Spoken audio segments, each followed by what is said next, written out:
Olá a todos, estou feliz por vê-los em meu canal. Inscreva-se e dê um like abaixo do vídeo. Mesmo aqueles que tinham uma memória ruim para rostos conseguiam se lembrar dela imediatamente. Maria tinha olhos de cores diferentes, um marrom claro, quase amarelo, e o outro azul. E uma marca de nascença em sua têmpora. Uma pequena, com o formato de uma pata de gato. Archie a chamava de Murca. Ela é Maria. Olhos diferentes, como os de um gato, marca em sua têmpora.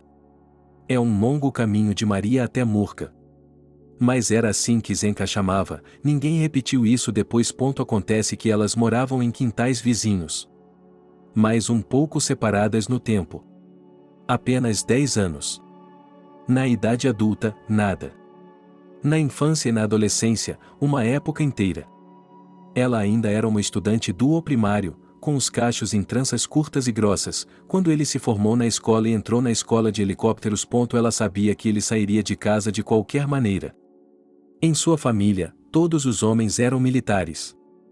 Seu pai esperava que o filho entrasse no Instituto Técnico Militar, que ficava a 40 minutos de transporte público.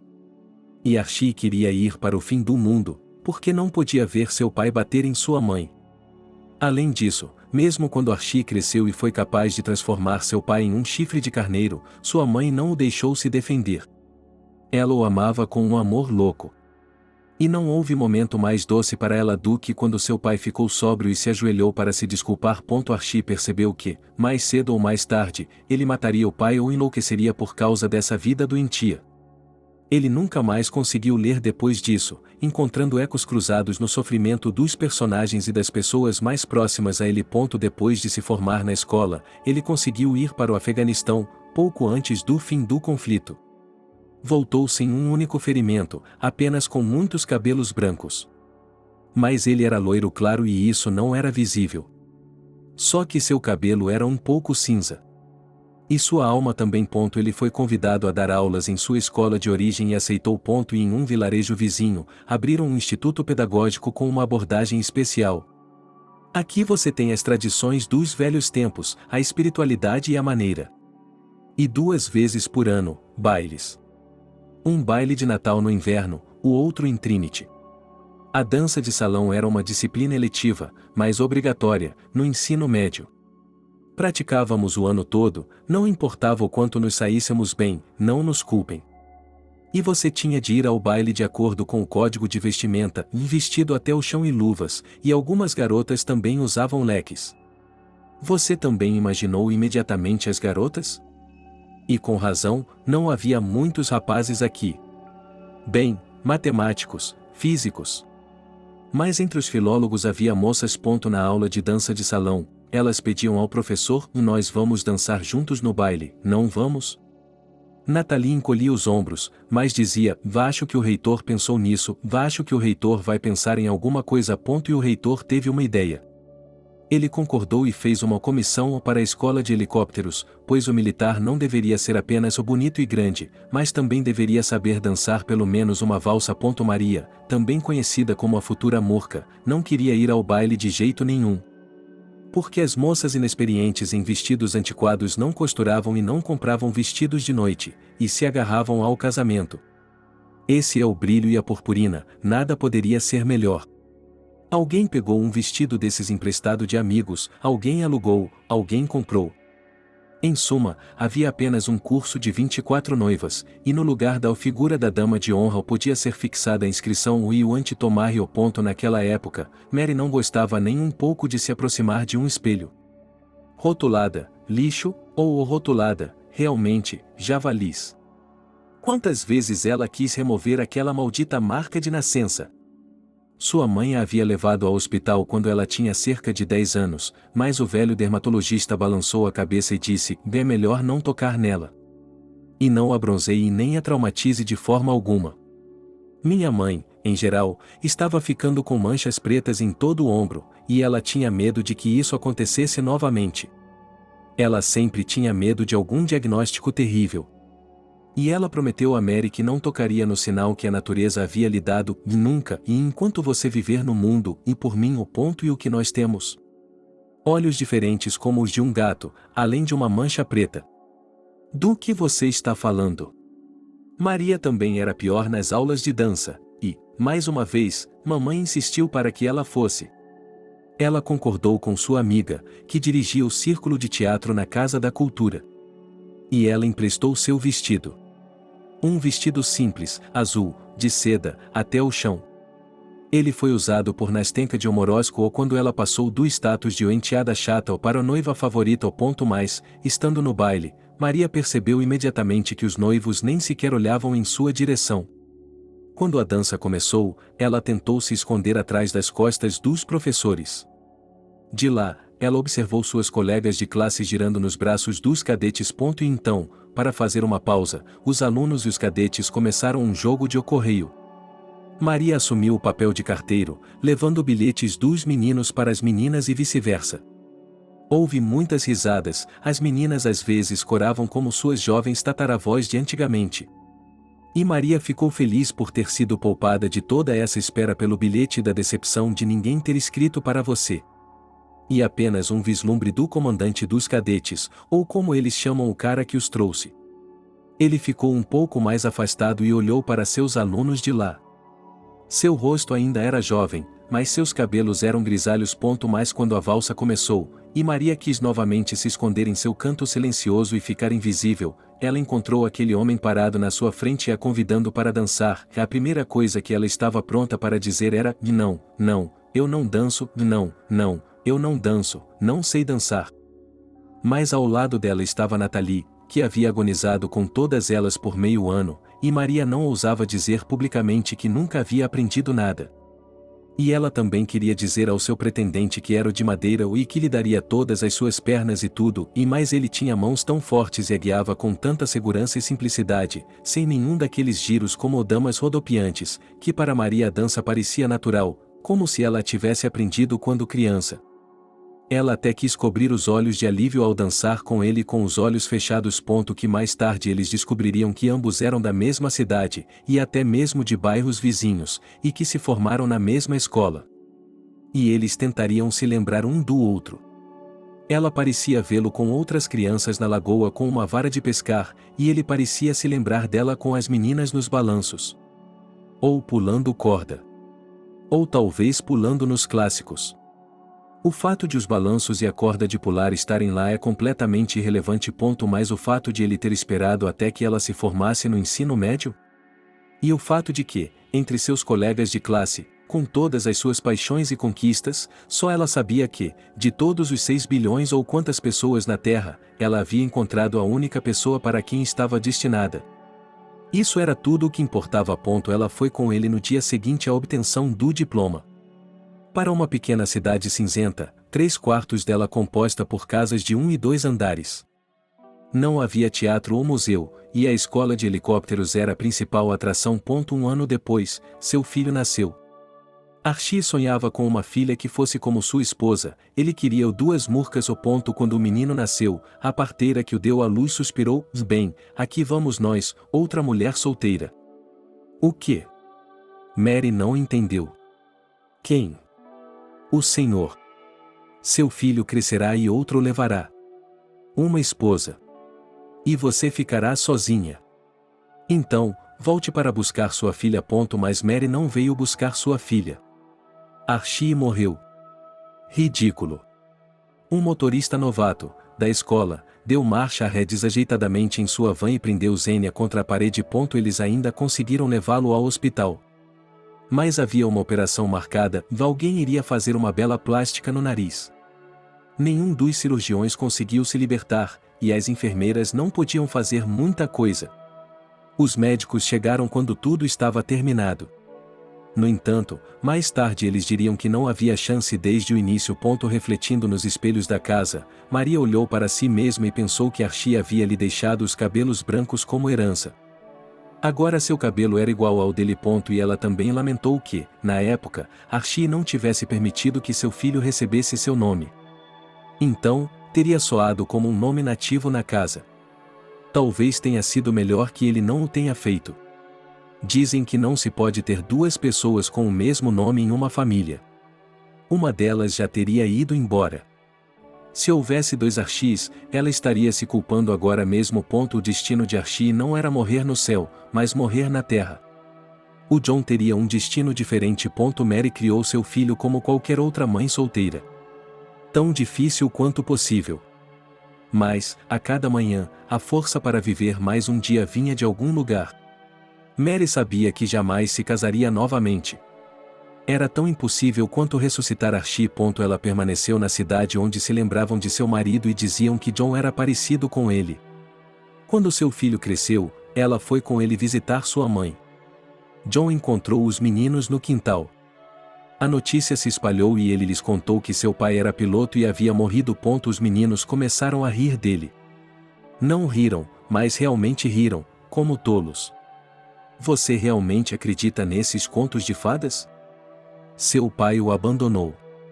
Ele não precisava de você nem de sua mãe, ou sua mãe nem sabe de quem você é filho. John foi levado pelos vizinhos. Ele se jogou sobre os meninos, é claro, todos eles se jogaram sobre ele. Maria lavou o sangue do rosto quebrado do filho, untou os machucados e escoriações com verde e chorou. Pelo amor de Deus, não se meta mais com eles, ela implorou.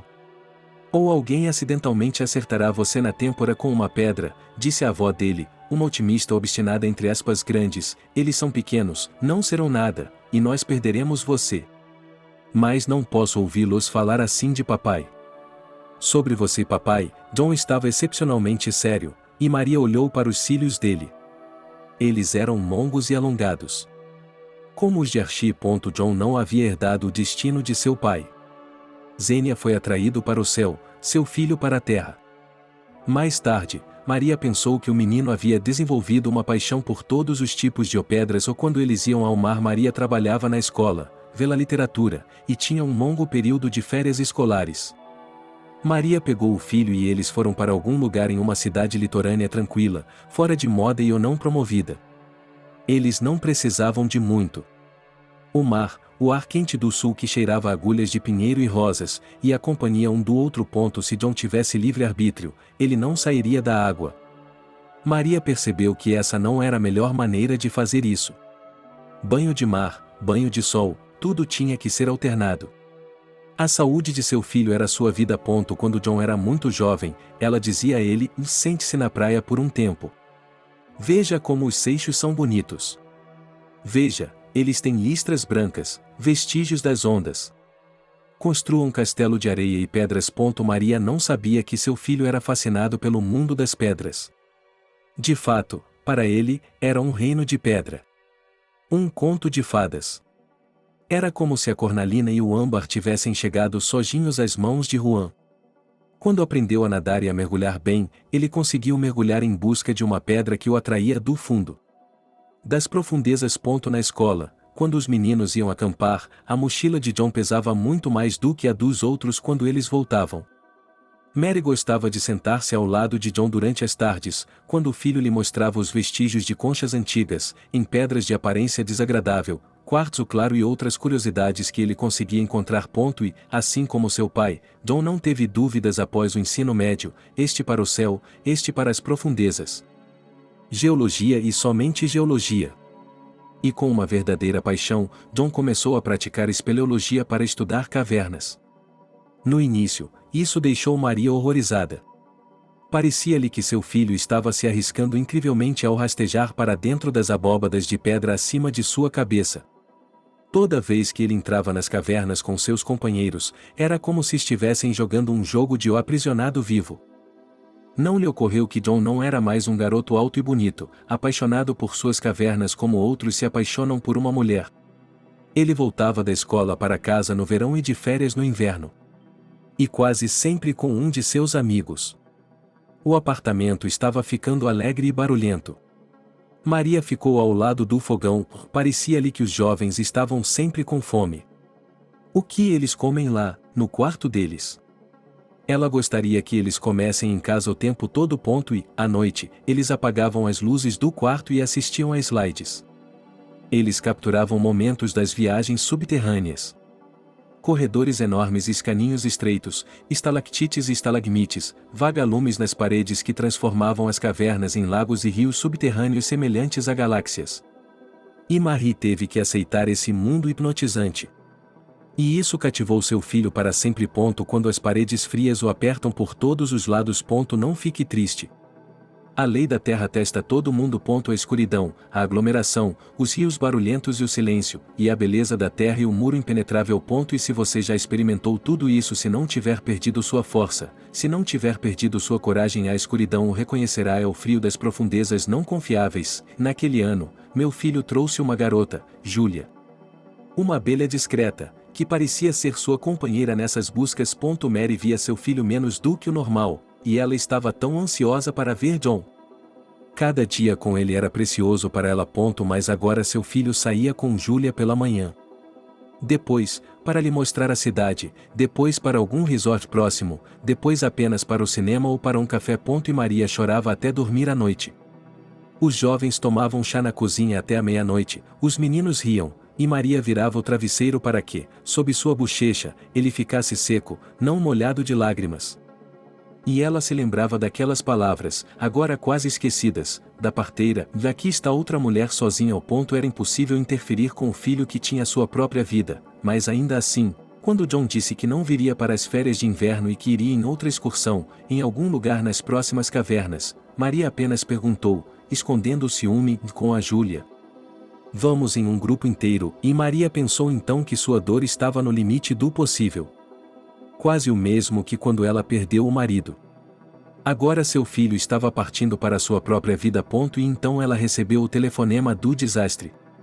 Houve um desabamento nas cavernas para onde os meninos foram. Eles estão mortos. John está vivo, mas em estado grave. Ele está deitado ali, a quilômetros de distância dela. E parece que ele não vai se levantar. Nem uma palavra sobre Júlia. Maria não perguntou. Ela estava com medo. Será que ela estava tentando amarrar o filho a ela? O destino disse: pegue isso. Ele não conseguirá mais andar. Ele sempre estará com ela. Enquanto ele viver. Quanto tempo ele viverá depois disso? Havia um espírito na caverna. Não era um espírito, não era tão assustador. Havia uma criatura vivendo na caverna. Parecia humana, mas não era humana. Júlia pensou tê-la reconhecido na primeira vez em que foi levada à casa da avó, em um vilarejo remoto na Sibéria. Quantos anos ela tinha na época? 3 anos. Mamãe era contra isso. Por que arrastar Júlia para o outro lado do país, no meio do nada, daquele jeito? Ela é uma criança. Nunca se sabe o que vai acontecer. É um longo caminho para chegar a um médico. Era sobre sua mãe, a avó de Júlia. Vamos lá. Papai estava mais despreocupado do que nunca.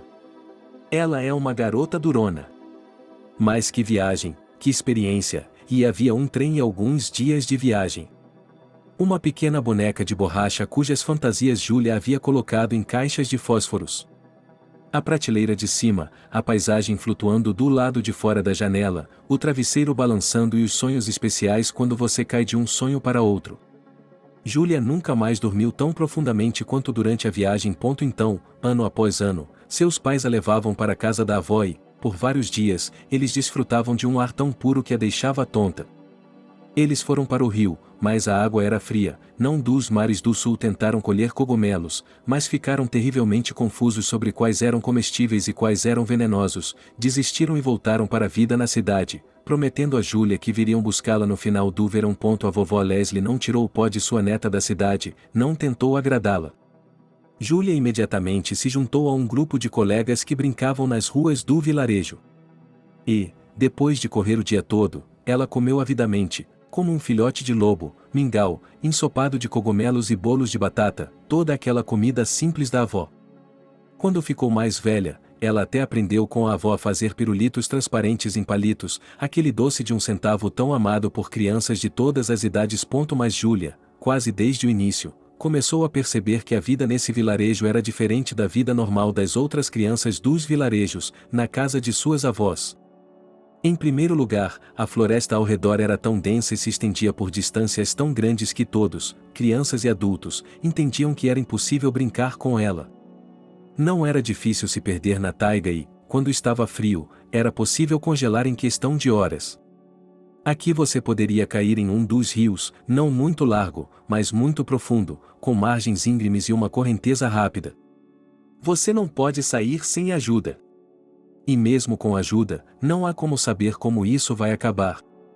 E aqui era real entrar em um pântano, que não estava marcado no mapa. Encontrar um urso ou lobos. Mas a coisa mais misteriosa, de qualquer forma, para Júlia, eram as cavernas. Uma delas atraía especialmente os habitantes locais e os visitantes. Mas ela só podia ser acessada pela água. E, por incrível que pareça, esse obstáculo natural salvou algumas vidas. Nem todo mundo chegava à rocha sobre o rio de barco. A entrada da caverna ficava logo acima do nível da água. Isso acontecia no verão. No inverno, ninguém se aventurava naquela região selvagem e, na primavera, a caverna ficava completamente inundada a ponto se você fosse teimoso o suficiente para conseguir um barco, poderia nadar até a Boca Negra aberta, entrar e encontrar uma série de câmaras baixas conectando os lagos.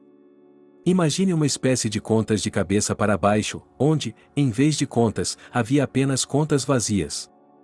Cada câmara seguinte era menor que a anterior, e poços estreitos, inacessíveis a um homem, e tubos de órgãos ou funis lavados com água, que se estendiam até a superfície.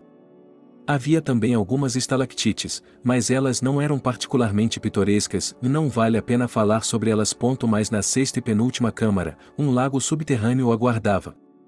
Ele parecia bem pequeno, com cerca de 4 metros. Mas não se deve tentar atravessá-lo como se fosse uma poça. No fundo do lago havia outra passagem que levava às profundezas, até a sétima câmara, que estava completamente inundada.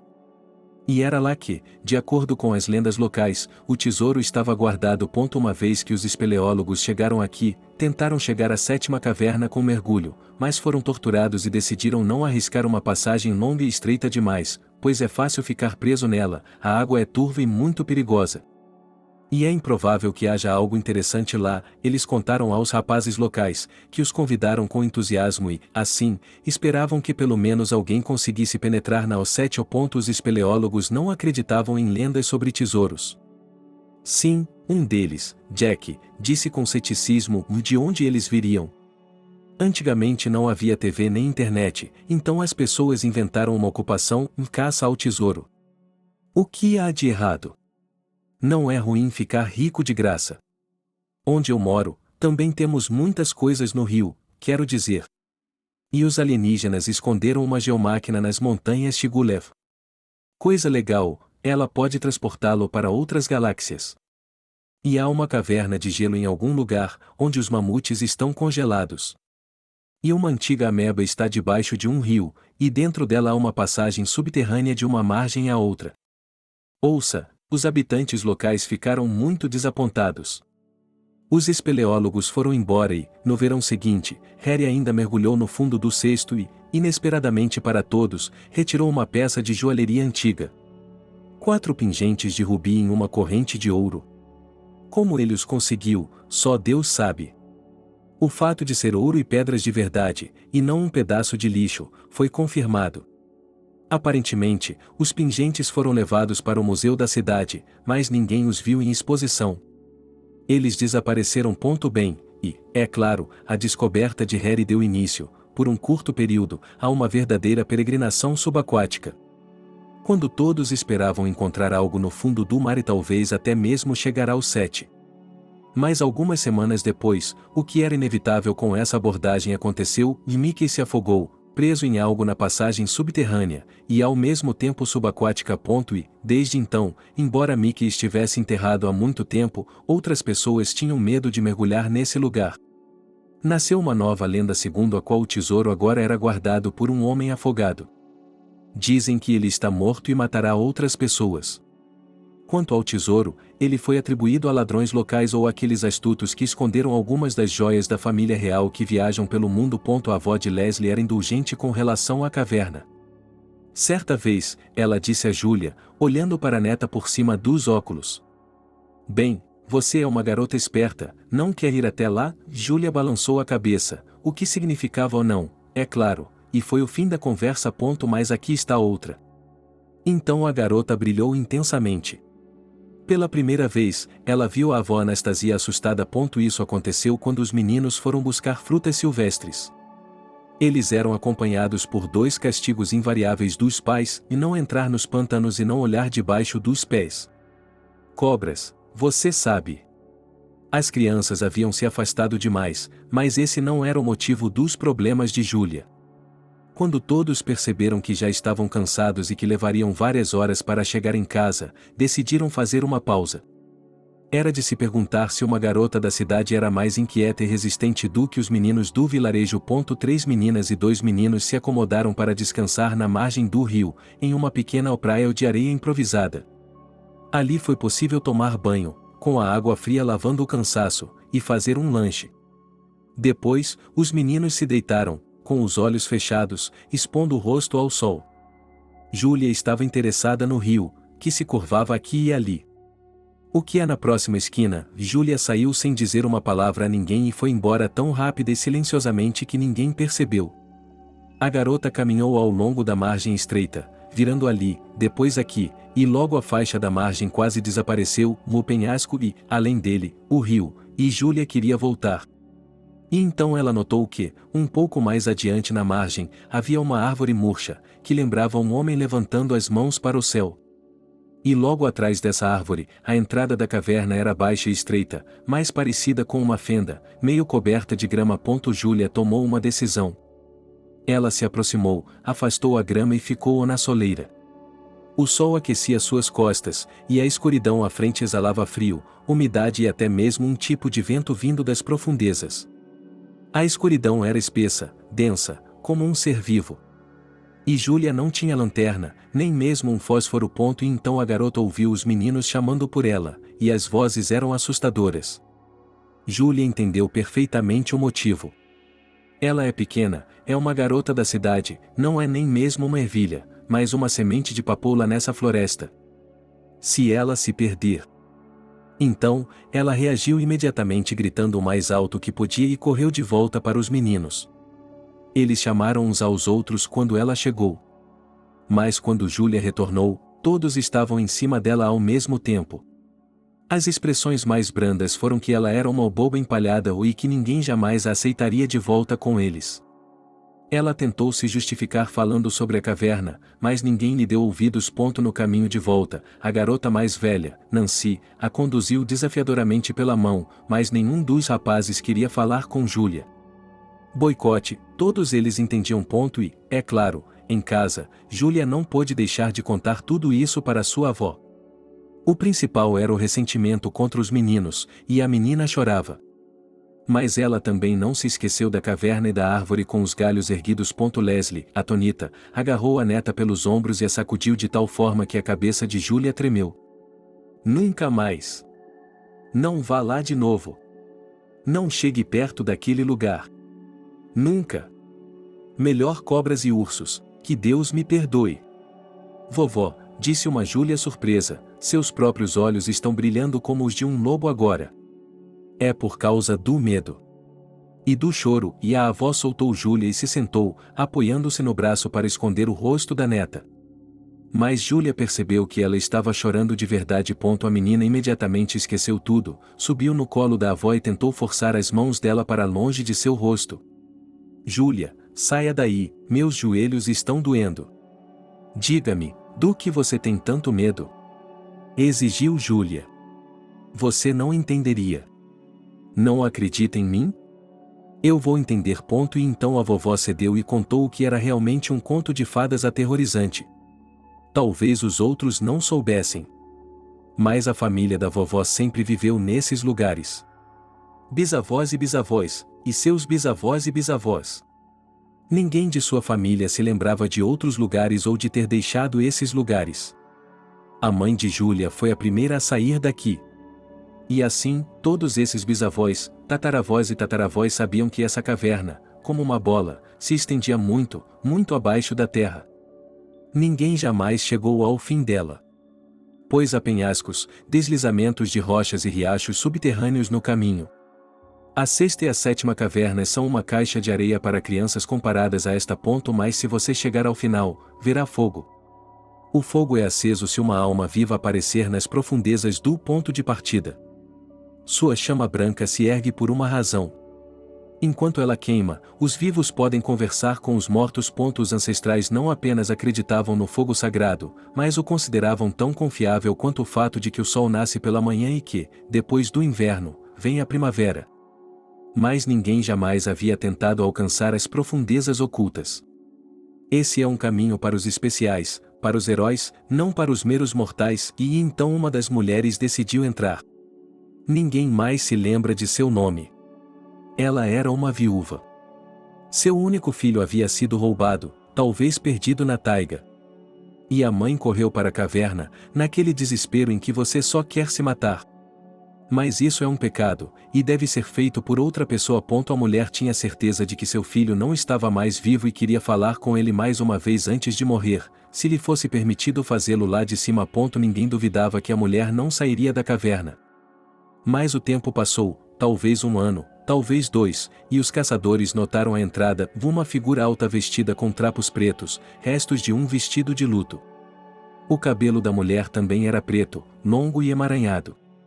Os caçadores pensaram ter visto o fantasma do falecido ou o espírito da montanha e fugiram aterrorizados. Mais tarde, porém, muitas outras pessoas viram a mulher e algumas ousaram falar com ela. Ela nunca aparecia quando as pessoas iam vê-la.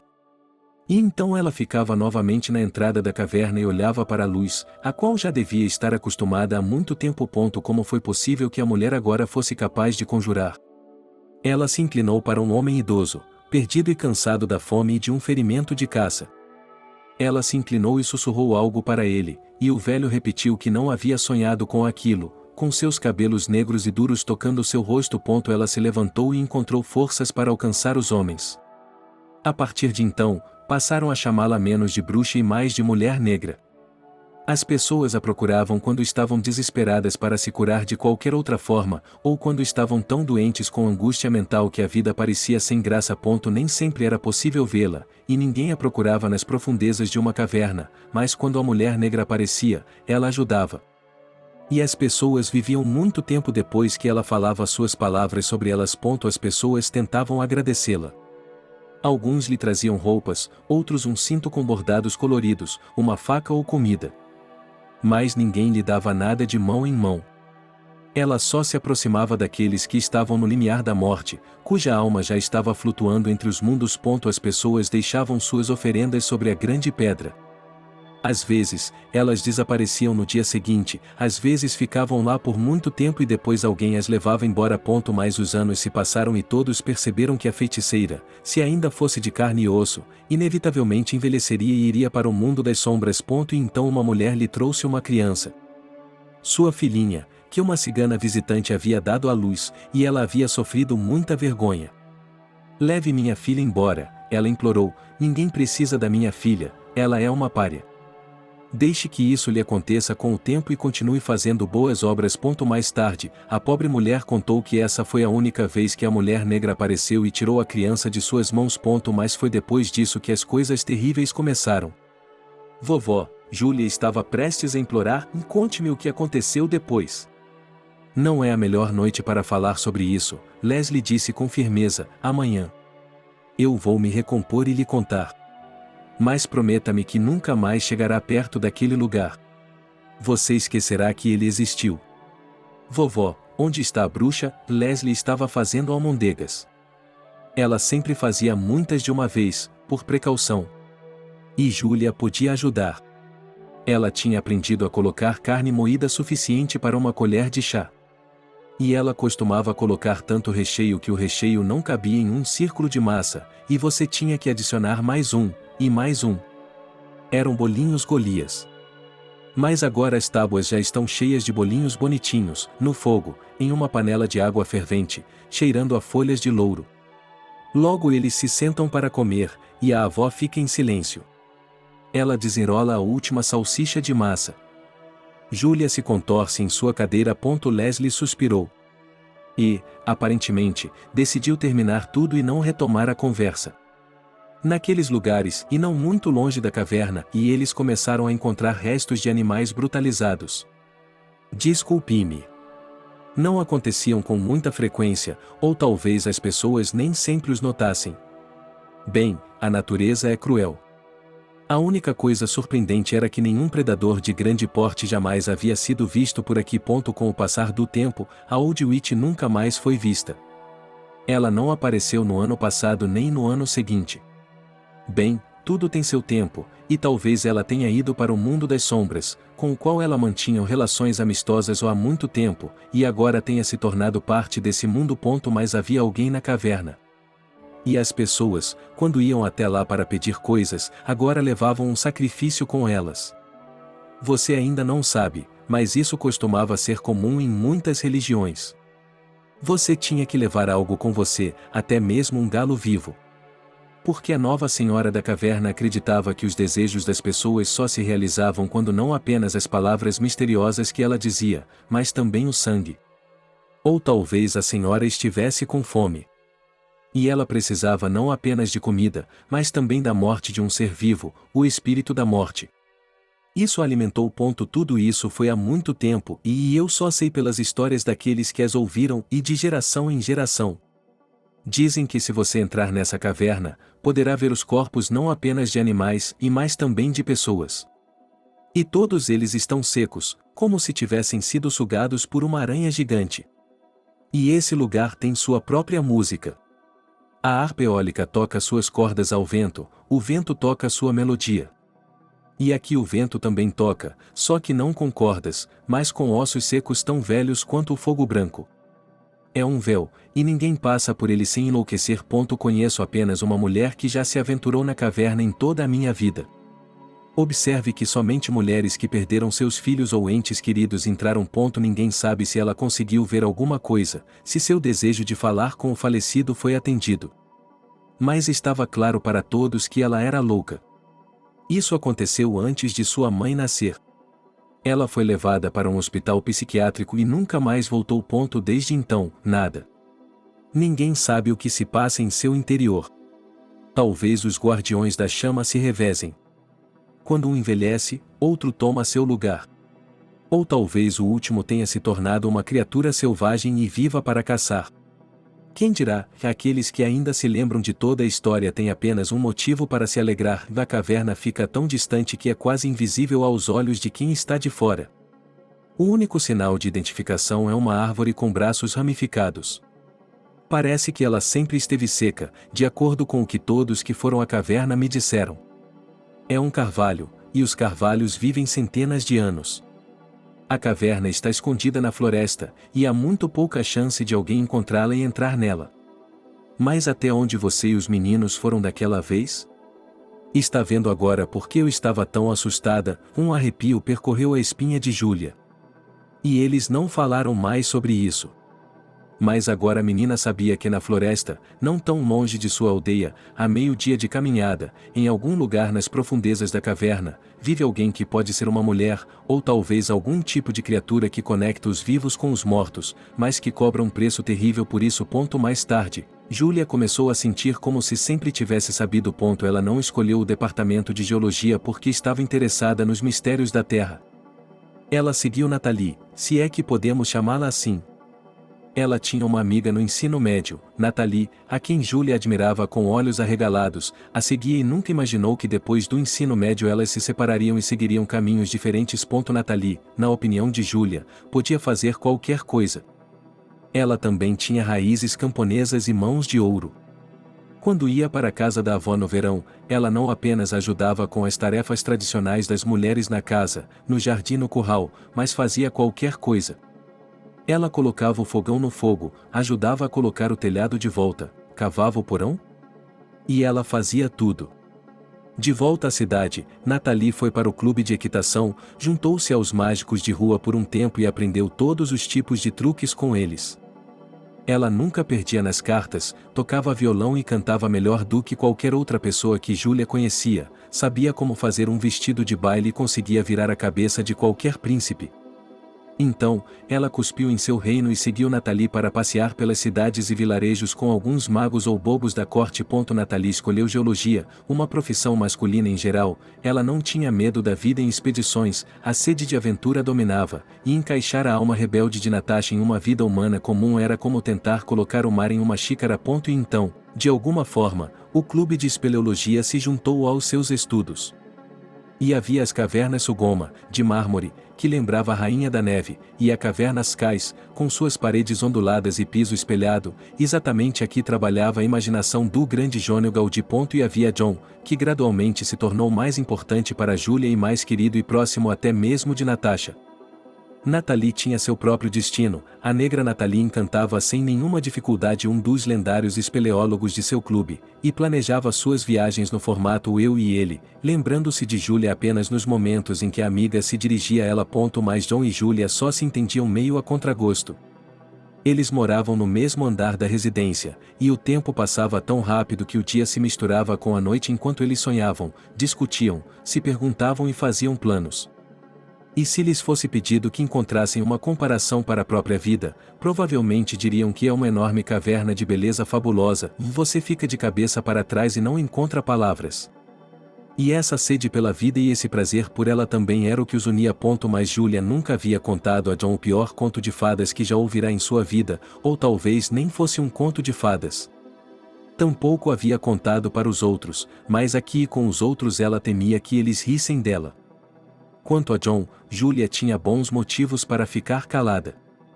Ela sabia que o simples fato de contar a ele sobre a misteriosa caverna que não podia ser atravessada até o fim o inflamaria, e ele decidiria fazer isso primeiro.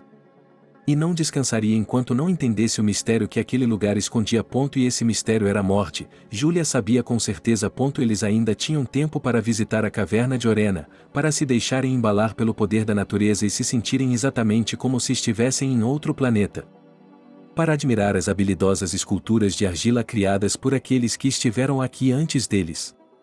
E sentados nas pedras, eles brincavam fazendo anéis de argila e os trocavam como se o próprio submundo tivesse selado seu casamento. Eles sonhavam em viajar pelo mundo e descobrir os diferentes cantos desse mundo maravilhoso. E então aconteceu o colapso. E que pena, nem mesmo em uma das cavernas, mas nos túneis antigos. A caminhada estava chegando ao fim quando os habitantes locais os convenceram a visitar os túneis que levavam ao incrivelmente belo lago. Caso contrário, disseram eles, não seria possível chegar lá. Somente através dos poços antigos. Eles foram, seduzidos pela simplicidade e acessibilidade da rota e seu objetivo final. E acabaram enterrados no subsolo. Todos poderiam ter morrido, mas alguém de cima decidiu que alguns deles deveriam viver. Júlia acordou em um pequeno hospital local.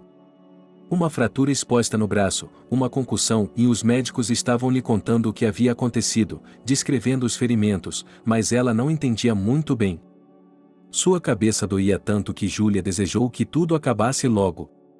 Eles chamaram seus pais, que vieram imediatamente. Depois, em uma sala separada, deram a ela os melhores analgésicos e outros medicamentos, com os quais ela dormiu a maior parte do tempo. Quando a dor e a náusea diminuíram, permitindo que ela entendesse alguma coisa, Júlia perguntou: onde está o John? Sua mãe pegou sua mão e Júlia se concentrou no sentimento. Ela se sentiu pequena novamente e, por um momento, esqueceu-se de tudo. Mas então ela lambeu os lábios e perguntou novamente: onde está o John? Ele está morto, disse a mamãe. E Júlia não ouviu mais nada. Mais tarde, quando, graças aos esforços dos médicos, ela começou a se recuperar e estava emaciada e pálida, mas falava com coerência e entendia tudo, Júlia pediu a eles que contassem como aquilo havia acontecido. Seus pais disseram que 3 pessoas haviam morrido, John foi o último a ser retirado. Sua condição era completamente desesperadora, ele foi enviado para a região para ser tratado, e então sua mãe levou seu corpo de volta para sua cidade natal. E Uante, Utô, Itolque, Utorrar, e a voz de Júlia era quase inaudível, crepitava. Por favor, mamãe, disse baixinho, não faça isso. Sua mãe quer se afastar de todos nós agora. Para que ela não se lembre de nada. Talvez ela ache que John não se envolveu nessas advertências por conta própria, ele foi persuadido pelas pessoas ao seu redor. Julia fechou os olhos ao imaginar a mãe de John. Uma mulher pequena com olhos mágicos. Julia nunca tinha visto ninguém como ela antes. Ela sabia que essa mulher tinha apenas mais um filho em sua vida. E agora ela havia se tornado a mendiga de todos os mendigos. Como Jó. Papai foi embora, tinha que voltar ao trabalho. Sua mãe levou Julia para o jardim do hospital, levando-a pelos caminhos em sua cadeira de rodas. Eu posso fazer isso sozinha, disse a menina. Vamos lá, você vai ficar mais forte primeiro. Fique forte. Você não pode mais cair. Não consigo me imaginar indo para a escola sem o Juan. E você não vai voltar, disse mamãe. Ela tinha um tom estranho, ora perguntando, ora dizendo, como se já tivesse decidido, chega de geologia, chega de aventuras subterrâneas. Nada mais. Quase perdemos você. Sim, eu sei que você ainda tem um ano de escola pela frente. Não me importo com a ambição, nada mais. Você se formará em alguma faculdade de medicina. Ou em uma faculdade de professores. Haverá trabalho em toda parte sempre. Você viverá perto de nós. Não podemos viver sem você. Quando você ficar bom, eu o levarei para casa. Estou indo para a casa da vovó Leslie, disse Julia. Mamãe parecia não ter ouvido, mas depois repetiu como se fosse impossível, o que você quer? Se John foi embora, eu vou para a casa da vovó Leslie, repetiu Julia. E não precisa me convencer do contrário. Não vai adiantar nada. Um mês depois, mamãe colocou Julia no trem. Os médicos ficaram maravilhados com o fato de que os jovens geralmente se recuperam mais facilmente de ferimentos. Julia parecia doente e não havia como prever como isso terminaria. Se ela se recuperaria ou iria para o túmulo. Só restavam seus olhos. A garota não sabia quantas vezes seu pai e sua mãe haviam discutido. Por que você disse a ela que o cara estava morto? Perguntou o pai pela enésima vez. Não temos certeza, nem mesmo entramos em contato com a família dele. Porque se ele estiver vivo, respondeu a mãe com firmeza, ele arrastará Julia para algum buraco, algum problema, e ela não conseguirá sair dele. E se ele tiver se tornado inválido? Nesse caso, eu também tenho razão. Nossa garota se recuperará, voltará a ser ela mesma, mas você sabe que tipo de consciência ela tem. Ela ficará apegada a esse cara pelo resto da vida, ela vai tirar as panelas de debaixo dele. Não vê que ela está sofrendo agora? Ela vai superar isso. É como arrancar um curativo de uma ferida em um único movimento. Dói muito, mas depois passa. Você quer que ele sofra ano após ano? Graças a Deus, ele pelo menos obedeceu ao instituto. Vamos dispensar esse ensino superior. Há uma faculdade de medicina a 3 paradas da nossa casa, que bom! Vamos para lá, eu levo a Julia para a aula e a busco. Nunca mais vou perdê-la de vista. Acho que você arruinou a vida dela, disse papai com tristeza. E se o John está vivo, ele também está. Que besteira! Ainda bem que você concordou em deixá-lo ir para a avó. Talvez ele caia em si. Julia me deu sua palavra de que não sairia da casa de sua avó. Ela respiraria o ar.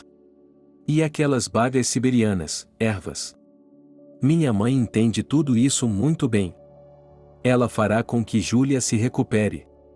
A palavra dada a seus pais agora pouco significava para a garota. Nada importava para a Julia. Ela apareceu na casa da avó, e Leslie achou difícil se recompor para se comunicar com a neta tão simplesmente como se nada tivesse acontecido. Ela colocou seus incomparáveis scones de batata sobre a mesa, perfumados e quentes, e serviu um chá a Julia. Ele não fez perguntas. Contou a ela as notícias de seu vilarejo. Quem das moças que ele conhecia tinha se casado, quem tinha tido filhos. Muitas pessoas haviam deixado o lugar. Alguns idosos haviam morrido. Leslie estava preocupada porque a casa estava caindo em desuso e, para consertá-la, ela precisava de dinheiro, não de sua pequena pensão. Mais sobre isso mais tarde. Sim, sobre isso mais tarde, Júlia confirmou, vovó, diga-me, nesse tempo em que estive fora, alguém viu a dama negra? Ela ainda está viva? Ou alguém ouviu falar dela? Eu vi, Leslie começou, depois parou. Elas se entreolharam e perceberam o que uma estava pensando na outra. Maria estava no hospital com seu filho adulto. Não havia dinheiro para um quarto pago, o quarto gratuito era para 4 pessoas. Mas muitas vezes os outros leitos estavam vazios. John é um paciente pesado, e os outros pacientes se sentiam desconfortáveis perto dele. Muitas vezes, à noite, ele ficava doente, tínhamos que acender a luz, chamar o médico de plantão e toda essa catavacia começava. Você não consegue descansar. Se havia um beliche livre, Maria dormia nele sem se despir. Se não havia espaço, ela dormia em uma cadeira ao lado do filho, apoiando a cabeça na cama.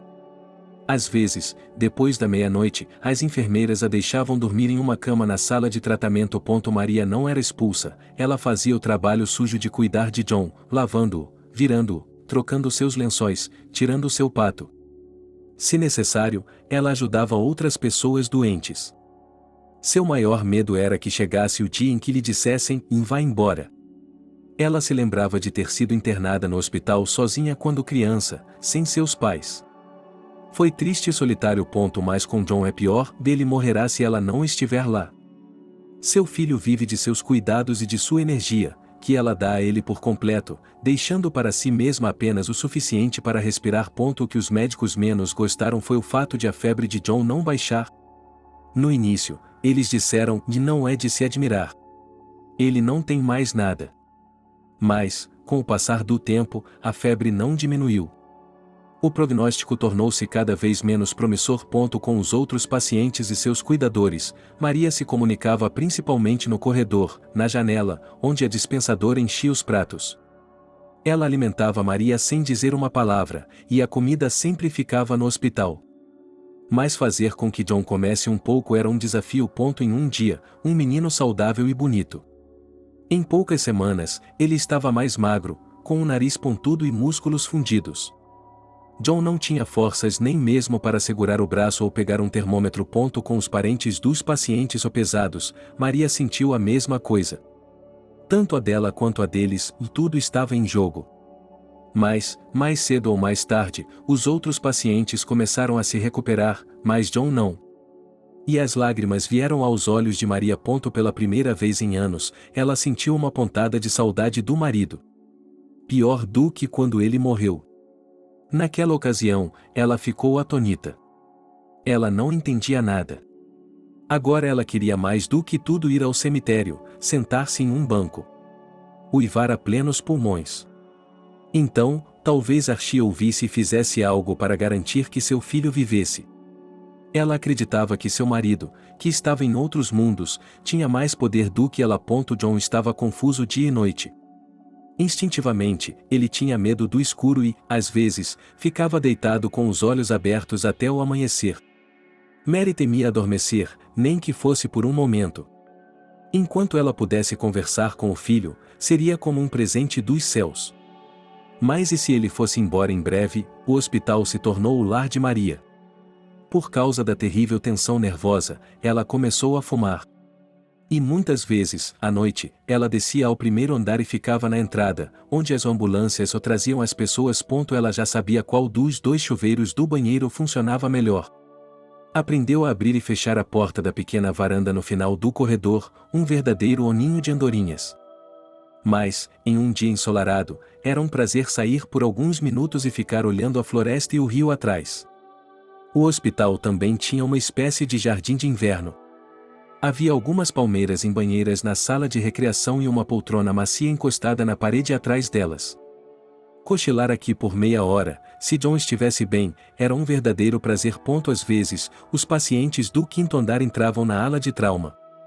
Bem, eles não eram realmente pacientes.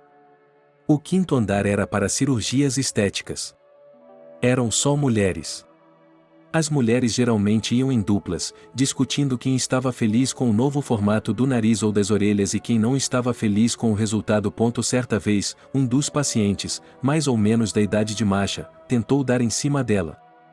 Ela olhou para ele como se ele fosse louco. E ele se afastou com vergonha. Finalmente, chegou o dia em que o médico responsável pelo tratamento disse a Maria que a vida de John estava fora de perigo. A vida de John estava. Tudo o mais Deus sabia. Mais do que qualquer outra coisa, Maria queria desmaiar, cair no sono e dormir por 3 dias. Mas ela não podia.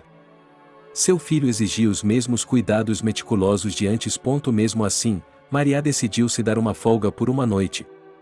Ela ligou para as amigas e combinou de se encontrar em uma cafeteria perto do hospital.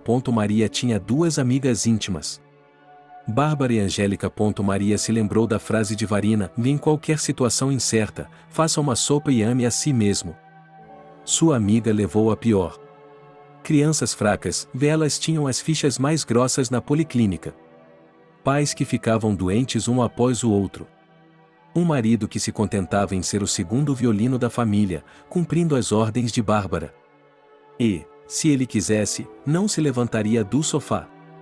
Por muitos anos, Vara teve que cuidar de tudo sozinha, ser responsável por tudo e ter tudo em sua cabeça. E houve momentos em que ela quase se tornou um cavalo caçado. E era sempre um momento antes que Bárbara pudesse parar.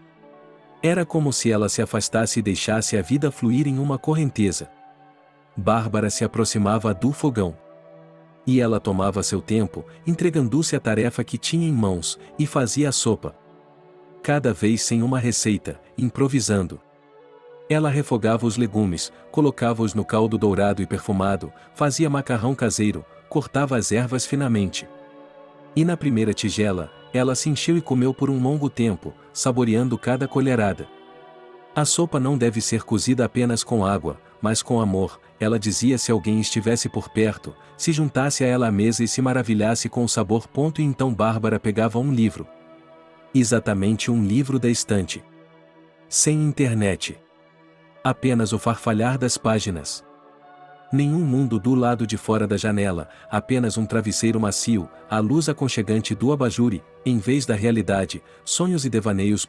Isso lhe deu forças para voltar à vida cotidiana no dia seguinte e fazer sua carruagem avançar. Era vital para Marie ouvir as palavras de Vara agora: pare. Respire. Sinta que você ainda está viva. E então a força começará a surgir. O papel de Angélica era uma visão de fora. Magra e alta, Angélica não é nada bonita, mas casou-se com sucesso com seu esposo e, em poucos anos, ficou rica. Angélica percebeu que toda a família dependia dela e a obedecia sem reclamar. Até mesmo uma filha não se atrevia a chamar o nome de que gostava e concordava com o nome escolhido pelo marido. Mas a casa se tornou uma copa cheia. No inverno Angélica ia em um belo casaco de Vison nos calcanhares dele, e no verão a família viajava para a Europa. Angelique sentia o espírito da época. Maria sabia que quando sua amiga expressava sua opinião igual, isso significava que era o que todas as pessoas decentes só pensavam da situação. Maria ainda não tinha ido a essa cafeteria. Ela raramente procurava esses lugares para economizar dinheiro. Mas Angélica nunca se perdia e, em um minuto, um garçom já estava ao lado delas. Bárbara pediu sorvete, Angélica pediu cheesecake e café, e Maria, faminta depois da refeição no hospital, pediu espaguete. O principal é que Juan sobreviveu, disse Bárbara, e o resto virá depois. Qual é a perspectiva? Perguntou Angélica. Ele provavelmente não vai andar, e é como amamentar um bebê. Maria não tinha energia para esconder isso das amigas. Vocês deveriam colocá-lo em uma casa para deficientes físicos, disse Angélica. Ele não poderá trabalhar, não terá nada para viver. E provavelmente precisará de medicamentos caros. Lavrar na escola durante o dia e, no resto do tempo, cuidar de um paciente pesado, não dá para puxar, você vai se esgotar muito rápido. Gostaria de beber alguma coisa? Perguntou Bárbara e, sem esperar pela resposta da amiga, pediu um conhaque e um lanche. John recebeu alta do hospital depois de 1 mês e meio. Naquele momento, ficou claro o que ele e sua mãe teriam de passar. Em casa, toda a vida do inválido teria que ser reorganizada. E John inevitavelmente ficaria deprimido, e seria necessário lidar com isso de alguma forma, para suportar. Maria voltou para a escola. Bárbara estava certa em não trabalhar. Tinha sido difícil para ela antes, mas Maria adorava o que fazia. Ela adormecia com seus cadernos, que não tinha tido tempo de verificar, e se levantava às 5 da manhã para se preparar para o dia seguinte. Era impossível não se afeiçoar a algumas das crianças, e a Maria, que tinha apenas um filho. Havia tanta curiosidade ávida nessas crianças, tantas vezes ela sorria com suas palavras engraçadas, tão perto de seu coração ela carregava seus trabalhos tristes ou felizes, que ela sentia os meninos quase como parentes. Maria percebeu que, embora a literatura seja como um oceano sem limites, ela não é suficiente para as crianças em idade escolar. São necessários autores que falem a mesma língua das crianças e respondam exatamente às perguntas que as preocupam. Ela não poupava tempo para aulas extras, ia com seus alunos ao cinema, podia sacrificar uma aula para discutir alguns livros novos. As crianças sentiam sua falta e esperavam que ela saísse, pois o ano letivo já havia começado. Mas quando Maria apareceu na sala dos funcionários e começou a receber os olhares de simpatia dos colegas, ela percebeu o quanto havia mudado.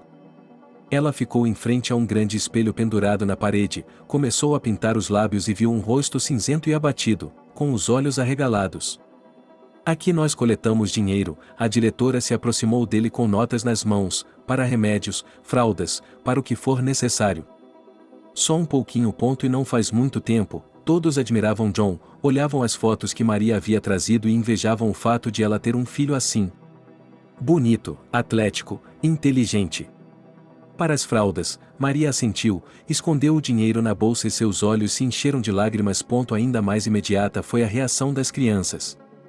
Embora estivessem felizes e cercassem a professora, e algumas até a abraçassem, as crianças ainda anotavam com preocupação: você perdeu muito peso. Seu filho está doente, e você também, certo? Ele está vivo ou morto? Maria teve de reunir forças para começar a aula e se comportar como sempre, falar com a mesma entonação, não se esquecer de nada e aguentar até a campainha tocar. Na primeira noite, quando Maria chegou em casa, quase exausta, recebeu um telefonema da mãe mais revoltada, que não hesitou em discar o número da professora da classe, embora já fossem 10 horas da noite. Não estou ligando só porque, disse ela, se alguém a lembrasse de que os professores também têm um dia de trabalho, e ponto final, então tenho algumas perguntas importantes. Não me calem, eu sou mãe. Dessa vez, a mãe reclamou que a filha estava sendo cobrada pelas refeições, embora Lucy não comece mais na cantina da escola. Ana, eu me lembro muito bem dessa história. A Maria mal conseguia mexer a língua. A Lucy tem uma dívida do ano passado. Quem trabalha na cantina tem que pagar, não com seu próprio dinheiro para compensar o déficit. A voz indignada da mulher ecoou na parte de trás da cabeça de Maria. Lucy nunca poderia comer isso. E agora sua Lucy está pedindo aos meninos que comem para lhe trazerem pão da cantina. Então ela jogou o telefone no chão e começou a chorar. Mas somente John podia ficar deprimido. Maria simplesmente não tinha o direito de ficar. Algumas semanas depois, com um monte de papéis, o cartão de John, seus raios-x, relatórios médicos, Maria foi se consultar com um professor que se dizia ser o primeiro depois de Deus. Ela pagou uma quantia fabulosa pela consulta.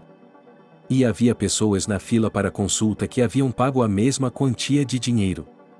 A fila era grande, mas andava rápido.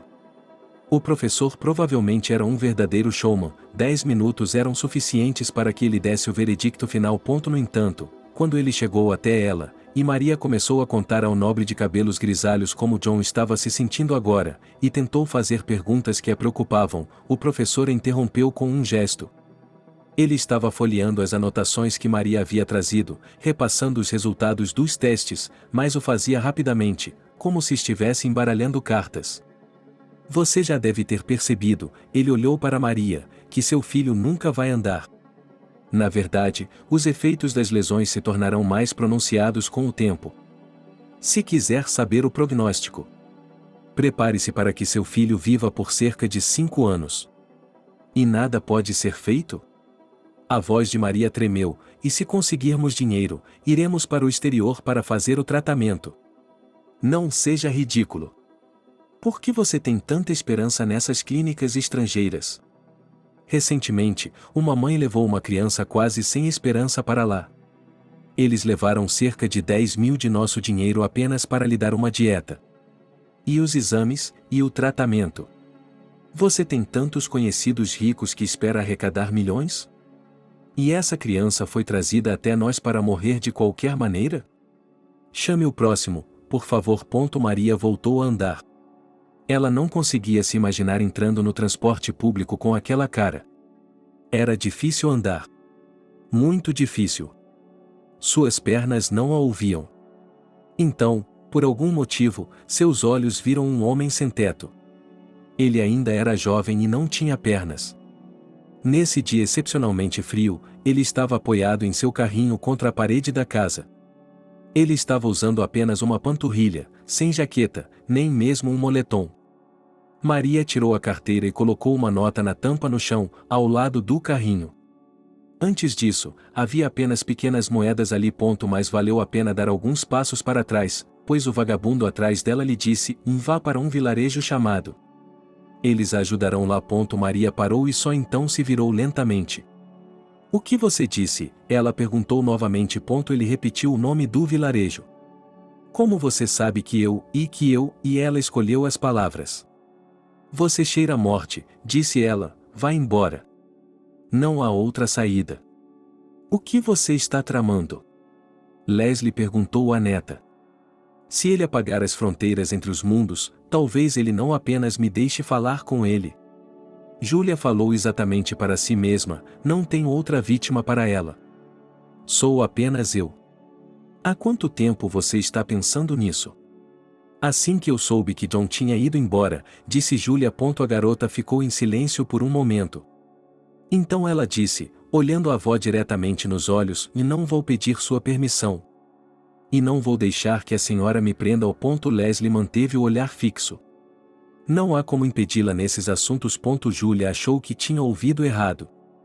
Mas foi exatamente isso que a vovó disse. Sei que é para lá que vão aqueles que, de outra forma, cometeriam suicídio. Mas espere.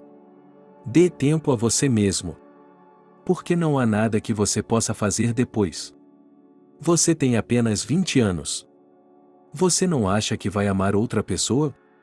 E o objetivo da vida não está apenas no amor, exceto no amor. Seus olhos se encontraram novamente. E na voz de Leslie havia um desejo infinito. Eu sei que você não vai nem subir para se despedir. Eu vou, disse Julia. Ela sabia que, antes de ir embora, precisava estar naquele lugar, sentir seu sabor. A alma deve estar em um estado tal que não haja arrependimento, nem hesitação.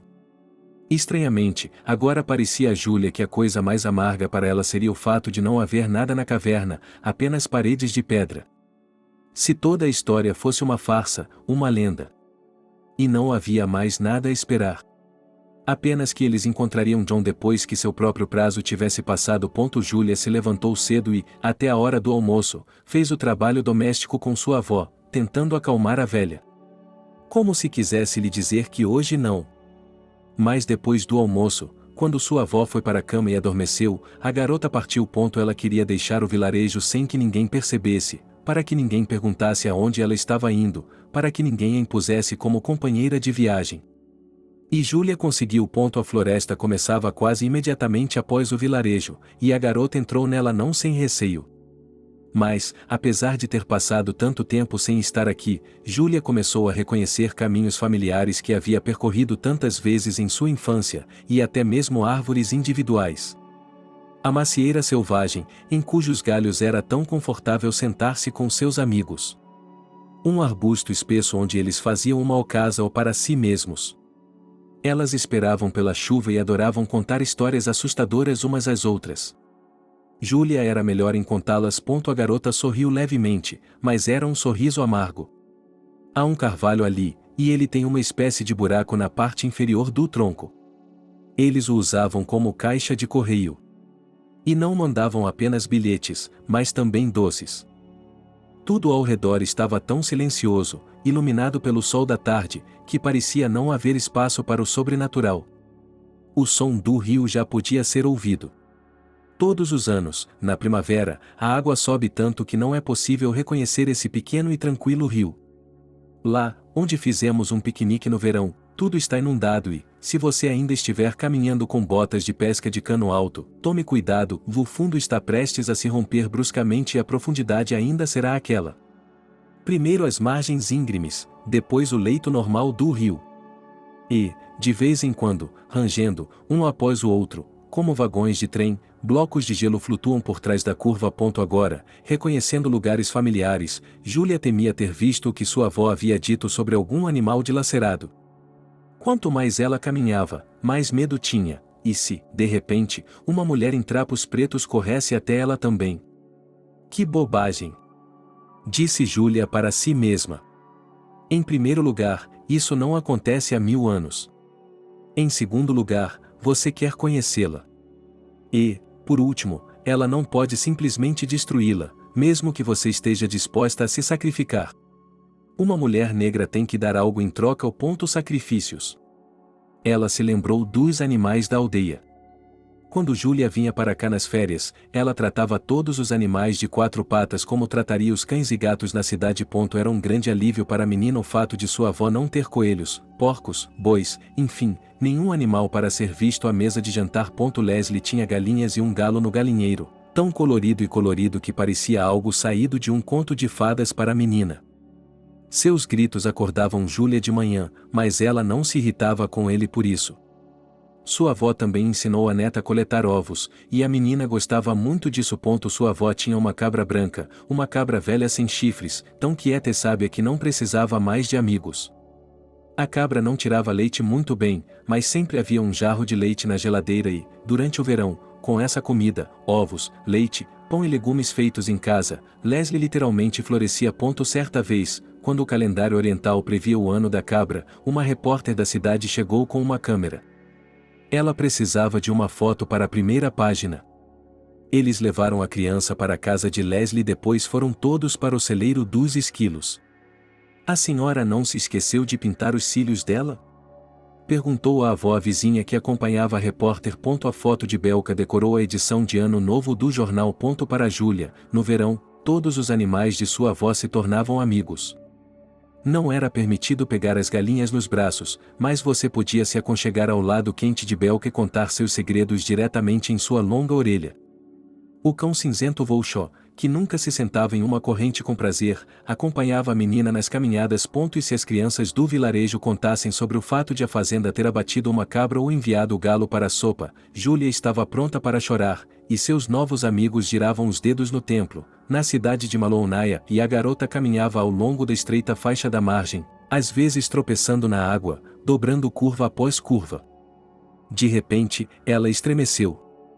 À sua frente estava a mesma pequena clareira, e uma árvore murcha levantava os galhos em sua direção, como em um gesto de desespero. E a entrada da caverna estava tão coberta de arbustos selvagens que Júlia não a viu de imediato. Ela temia que tivesse desaparecido. Não havia como. Um desmoronamento. Ela estremeceu. Mas então ela viu uma rachadura preta que corria para dentro da rocha. Júlia teria que entrar na caverna pela primeira vez desde o que havia acontecido com ela. Mas ela não entraria mais como a garota tímida de antes. Quantos caminhos subterrâneos ela havia percorrido? Será que ela se atreveria agora? Júlia caminhou muito lentamente em direção à entrada. Seus nervos estavam prontos para reagir a qualquer sussurro, a qualquer sombra. Ela estava pronta para ver alguma coisa, talvez se a senhora viesse até ela e não houvesse como escapar? Júlia podia acreditar que a criatura que vivia nas profundezas negras dominava as forças da natureza. O rio trovejaria atrás dela, impedindo sua fuga, os galhos das árvores se fechariam ao seu redor. Que absurdo, que jogo! Júlia parou apenas por um momento na entrada e entrou. Ela sabia que o calor do dia estava prestes a se transformar em frio, como sempre acontecia quando havia uma montanha acima. É normal, paredes de pedra cinza. Nada de especial. Quase imediatamente, a passagem subterrânea virou à esquerda e desceu um pequeno declive. E estava escuro. Júlia não tinha trazido uma lanterna, e seu celular estava ficando sem carga. Ela não podia ir muito longe nas profundezas. Ela ainda não estava pronta. No entanto, Júlia ficou impressionada com o piso liso como vidro dessa caverna. Qualquer passo deveria ser claramente audível aqui. E então o musgo sob o teto brilhou, exatamente o brilho suave de uma luz, alertando alguém sobre sua chegada. Mary estava se preparando para partir. É claro que o mais importante era encontrar alguém para cuidar de John. E não se aproveitar do fato de o menino estar desamparado como uma criança e a senhora estar ausente. Além disso, havia milhares de outras coisas a fazer. Porque se tudo saísse como planejado, Maria nunca mais voltaria.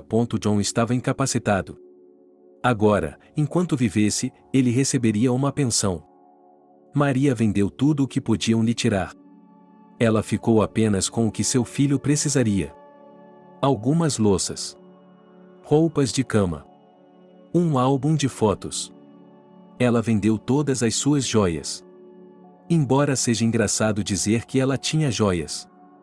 Brincos, um pingente em uma corrente e 2 anéis, um deles uma aliança de casamento. Tudo isso foi comprado na época de Archie e agora está na loja de penhores. Maria nem sequer guardou sua aliança de casamento. Ela colocou tudo o que podia em uma conta. No nome de seu filho.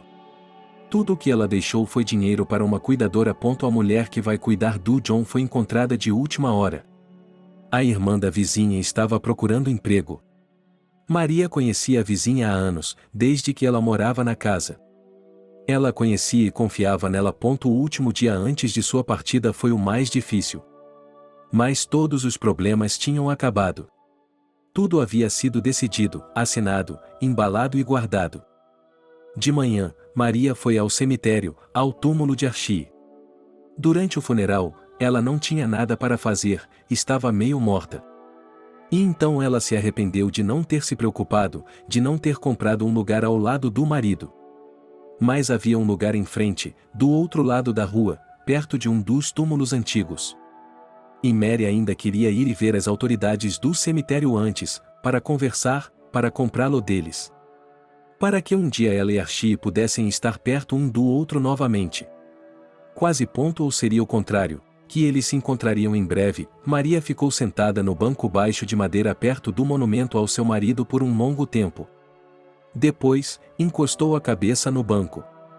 Estou tão cansada, disse ela em meio às lágrimas, quero tanto ir vê-lo.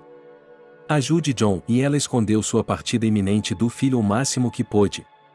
Mas isso não era mais possível, e Maria o apresentou a Sofia, uma mulher mais velha, sorridente e robusta. Mamãe voltará em breve, disse Sofia a John, mas, enquanto isso, você e eu podemos cuidar de tudo, não podemos, mas o filho sentiu algo. Aonde você está indo? Ele perguntou, e havia alarme em sua voz. Para o feiticeiro, Maria disse no tom mais calmo que pôde, a medicina tradicional fez tudo o que podia por você. Vamos ver o que a medicina não convencional pode fazer. Recebi o endereço de uma mulher que pode tornar as coisas mais difíceis para você. Oh, mãe, John parecia amargurado com sua ingenuidade. Que ervas, que encantamentos, você só vai se cansar na estrada. Eu sei o quanto você odeia dirigir. Isso é besteira, vamos lá. Ele não conseguiu nem pegar a mão dela para apertá-la. Eu voltarei em breve, disse Maria despreocupadamente, ou talvez eu também precise mudar de ares por um tempo. Vou pegar o trem, me colocar na prateleira de cima e dormir. Alguma notícia de Júlia? Perguntou Juan. Maria percebeu que seu filho estava escondendo seus sentimentos. Quando soube que Júlia estava viva e se recuperando, ela proibiu a mãe de ligar para a garota. John percebeu que agora era um inválido profundo, e essa provação nem todo mundo poderia suportar.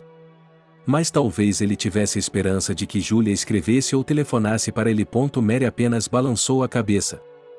Ela mora em algum lugar por aí e não sei exatamente onde, mas ela é da Sibéria. John fechou os olhos, ou ele estava cansado ou simplesmente não tinha mais vontade de falar. O trem partiria de manhã cedo, e isso era bom. Maria ficou deitada ao lado do filho adormecido por um longo tempo, depois se inclinou e o beijou como uma criança pequena, sem acordá-lo. Maria pensou em levar um pouco de comida, só para se distrair. Maria pensou em levar alguma comida para a estação de trem. Mas ela não tinha muito dinheiro com ela e tudo aqui era muito caro. A enorme estação àquela hora, quando todas as janelas das casas ao redor ainda estavam escuras, tinha vida própria, e Maria ficou sentada por um quarto de hora em um saco de viagem macio, olhando para mãos tão velhas como se tivessem 100 anos de idade, e ouviu o anúncio da chegada e partida dos trens. Ela tinha um assento desconfortável na parte superior de um vagão lounge. Ou talvez fosse o melhor assento. Maria cobriu a prateleira com lençóis e se deitou imediatamente, virando-se de costas para a passagem e olhando pela janela. No dia seguinte, ao anoitecer, o vizinho do andar de baixo, um homem de meia idade, bateu em seu ombro com preocupação. Você está viva aí embaixo? Não sei, disse Maria sem se virar. Vou até lá amanhã, pensou Júlia. Isso era estranho, sempre, antes de qualquer viagem, gastava-se muito tempo fazendo as malas. Tudo tinha que ser pensado, até os mínimos detalhes, porque nas montanhas, nas cavernas, essas pequenas coisas, das quais a vida às vezes dependia, não iam a lugar algum. E agora que ele estava indo embora para sempre, não precisava levar nada com ele. Sua avó não percebeu que Júlia já havia estabelecido um prazo para si mesma. E a garota, imperceptivelmente para os outros, resumiu os resultados, resumiu as coisas. Ela ligou para seus pais. A mãe atendeu o telefone. Júlia disse que estava bem e que sua avó também estava. E sua mãe lhe perguntou quando ela voltaria. Não se preocupe, nós a veremos, disse Júlia, eu a amo muito. Nós também amamos você. Oh, estou ficando sem geleia, mamãe se distraiu, só um momento, vou abaixar o fogo. Você pode dizer à vovó se ela nos der alguns mirtilos. E cogumelos. Júlia ouviu a voz da mãe sem pensar no que ela estava dizendo e assentiu com a cabeça. E à noite, ela e sua avó ficaram sentadas à mesa por um longo tempo. Leslie havia assado algumas sementes grandes. E com esse simples entretenimento, a conversa fluiu bem. Elas relembraram a infância de Júlia. Vovó, acho que a senhora é a única que tem uma cabra, disse Júlia, não me lembro, o esquilo já teve um namorado? Se não, de onde viria o leite? Às vezes ela pede para pastar com as ovelhas. E ela provavelmente tem uma cauda em algum lugar? Eu costumava dar cabritinhos de presente. Mas agora o Squirrel está velho e provavelmente não terá mais leite em breve. Não vou aceitar uma cabra nova. Nós envelhecemos juntos com esta, e antes de ir para a cama, Júlia abraçou a avó com força, fechou os olhos e respirou seu cheiro nativo, e ela acordou de madrugada. Era uma boa hora. Todos no vilarejo ainda estavam dormindo, mas ela não teria que vagar pela floresta no escuro. Júlia não abriu a porta, mas saiu pela janela. Ela teve o cuidado de não deixar que seu amigo de infância, Wolfie, a seguisse. Ela não queria levá-lo consigo como sacrifício. A última curva. O segredo era não hesitar. Júlia respirou fundo e cerrou os punhos com tanta força que as palmas das mãos doeram. Ali estava a clareira. E a árvore. Y. Júlia não conseguia acreditar em seus olhos. E a mulher. Mas não o terrível fantasma de preto. Era apenas uma mulher comum com um manto amarelo amassado. Ela estava parada na porta, de costas para Júlia, e parecia estar hesitando em entrar ou não. Que diabos está acontecendo? Ninguém vinha aqui há anos, a entrada estava coberta de grama e agora duas pessoas que queriam se sacrificar haviam se cruzado. Será que a senhora escolheria entre os dois? Ou perguntaria quem era o primeiro da fila? Ou comeria os dois de uma vez? Era o humor negro da terrível tensão nervosa. Ei, gritou Júlia, embora ela ainda estivesse longe. Eu estava com pressa para que a mulher não fosse a primeira a entrar, eu também estou aqui. A mulher se virou abruptamente. Júlia a reconheceu imediatamente, é a mãe de John. Maria levou alguns instantes para perceber que tipo de garota estava à sua frente. Elas ficaram ali paradas, incapazes de falar uma com a outra. Em um teatro, eles chamariam isso de cena silenciosa. Então Júlia lambeu seus lábios ressecados e se aproximou. Ocorreu-lhe que eles poderiam ter entrado na caverna juntos. De mãos dadas.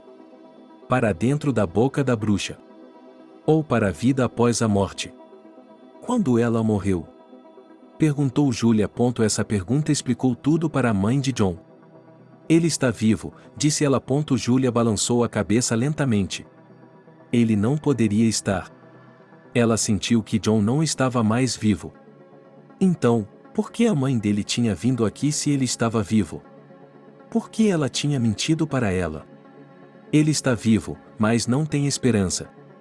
E eu estou aqui para trazer esperança. Maria leu seus pensamentos e perguntou: vi você? E então Júlia percebeu que finalmente poderia colocar em palavras o que não tinha conseguido articular até agora. No entanto, ela permaneceu pensativa por um momento. Eu nunca pensei que houvesse uma luz, disse ela, mas aqui, nesta caverna, talvez haja. Talvez haja uma entrada. Um portal. Ou não sei o que. Eu vim para cá. Quero ficar com John. Se eu deixasse minha vida, em qualquer outro lugar, sabe, me afogasse ou pulasse de um telhado, eu teria ido embora. E se eu sair daqui, John e eu provavelmente nos encontraremos. É por isso que eu e os dois ficaram em silêncio novamente. O que aconteceria em seguida estava sendo decidido agora. Maria sorriu. Então, ela remexeu em seu bolso e tirou uma chave. Você se lembra onde moramos? Ela perguntou. Não seja estúpido, não há nada para você aqui. Vá para a casa de John e cuide dele o melhor que puder. Eu vou por aqui. Ele apontou para a entrada da caverna. Sim, disse Júlia, e então John vai me dizer que perdeu você por minha causa. Que você foi vítima de uma armadilha. Deveria ser eu. Você tem uma vida para viver, sua tola. John saberá como foi. Maria estava segura agora. Guarde a chave. Você tem dinheiro para a viagem? Eu não trouxe nenhum. A mala está vazia. Nem um centavo. Por quê, se é tudo a mesma coisa? Mas a vovó vai me dar. Maria não a abraçou para se despedir. Ela apenas colocou a mão em sua cabeça, como se a abençoasse. Júlia notou como seu rosto mudou. Ela parecia congelada. Pareceu-lhe que a pessoa que vivia na caverna também devia ter aquela expressão no rosto. Uma máscara antiga, muito antiga. Vá embora, disse Maria. Júlia deu alguns passos para trás e se virou.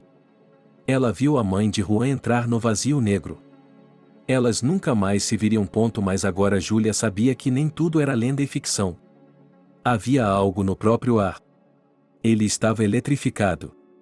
E agora algo terrível, algo de outro mundo, algo que não a tocaria agora, tinha que acontecer. Maria caminhou lentamente pelo estreito corredor subterrâneo.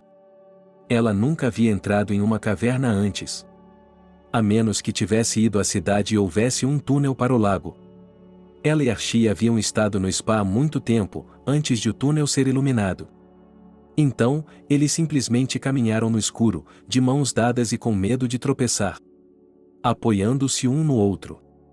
E, em algum lugar ao longe, uma fraca luz azul brilhava sobre o lago. Não era a mesma coisa aqui. A própria Mary não saberia para onde ir. Mais à frente, como uma fraca lanterna aqui e ali, o musgo no telhado começou a brilhar suavemente. Uma luz verde fantasmagórica. Mary caminhou em direção a ela. E quando ela chegou ao seu destino, a fogueira se apagou e uma nova se acendeu à frente.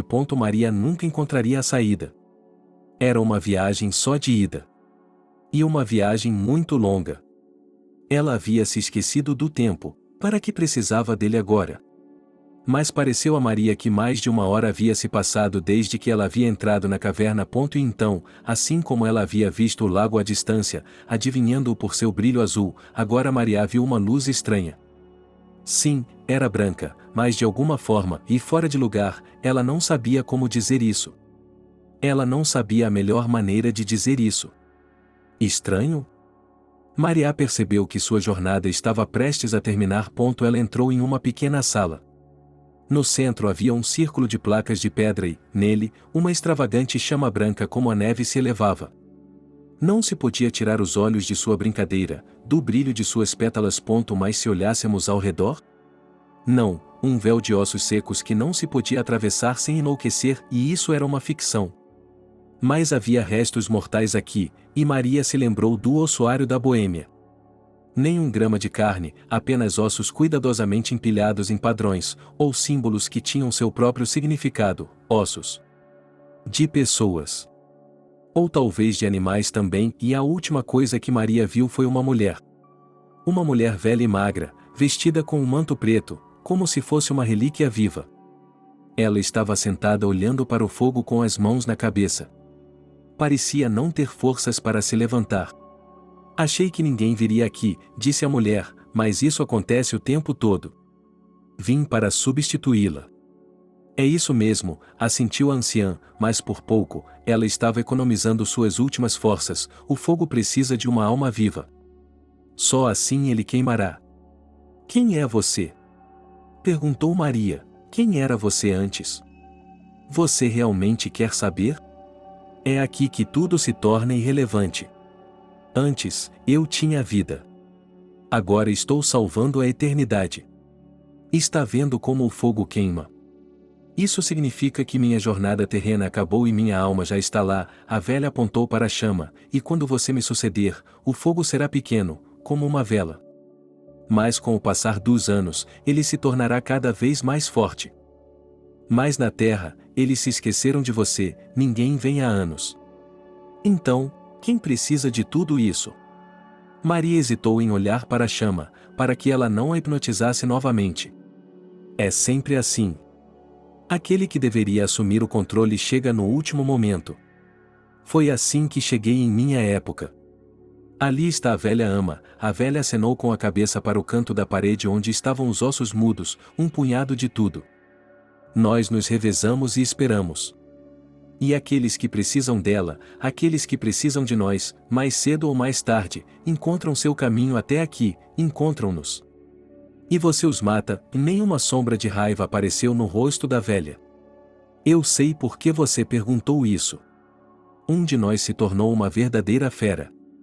Mas será que nunca houve loucos entre os reis da terra? A anciã suspirou, o fogo à sua frente estava quase se apagando. E, no entanto, ele tem o poder de elevar as almas. Ele pressupõe coisas demais. Qualquer fé. Em qualquer fé, você estaria condenado. Você me entendeu mal. Nós não somos deuses. Não ressuscitamos dos mortos. Mas aqueles que não queriam viver antes, que não tinham nada para viver, depois de se sentarem perto do fogo, reanimam suas almas, porque percebem que não há morte. Mas por que você está aqui? Perguntou Maria. Se este fogo é eterno, ele não pode queimar sozinho. Seu alimento não é a madeira, a idosa apontou com a mão ossuda para as chamas, é a minha alma. Por enquanto. Só um pouco. E então ela será sua. Ela olhou para Maria por baixo de suas mechas de cabelo grisalho. E, de repente, Maria imaginou como uma jovem mulher. Muito forte e muito apaixonada. Provavelmente não havia espaço para outras. Não tenha medo, disse a anciã, eu sei que você veio aqui por um motivo. Por seu sacrifício, tenho algo para lhe dar. E eu lhe darei. Sente-se. Esta é sua casa agora. Mary sentou-se ao lado dela, com as costas encostadas na parede de pedra. Agora olhe, disse a anciã, apontando para as chamas, e tudo será seu. O fogo começou a diminuir lenta mas inexoravelmente. Maria não percebeu imediatamente. A escuridão na sala ficou mais densa. Maria olhou com medo para a senhora, para o caso de a chama ter se apagado completamente.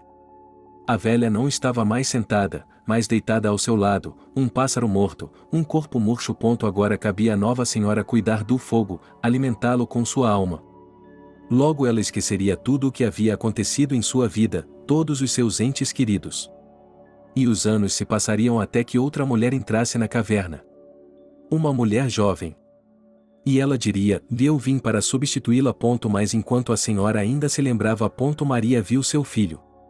Era noite na terra, e seu filho estava dormindo. Mas ela podia falar com ele enquanto dormia. Ela viu um fogo branco envolvendo-o. Mas não era uma chama de sacrifício, e sim de cura. Tudo o que havia sido quebrado, despedaçado em seu corpo, agora estava se desfazendo, revitalizado, infundido com força. Para onde você foi? Perguntou John. Era a triste pergunta de uma criança para sua mãe morta. Por quem você me deixou? Está tudo bem, ela disse, e nós dois viveremos por muito tempo. E nos veremos novamente.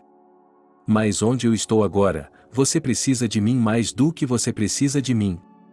Confie em mim. Durma. E então John não estava mais diante de seus olhos, mas à luz das chamas ele viu Archie.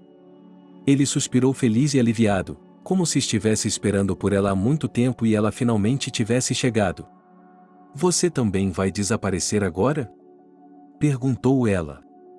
Não, estarei com você. Sempre, quando você olha para as chamas.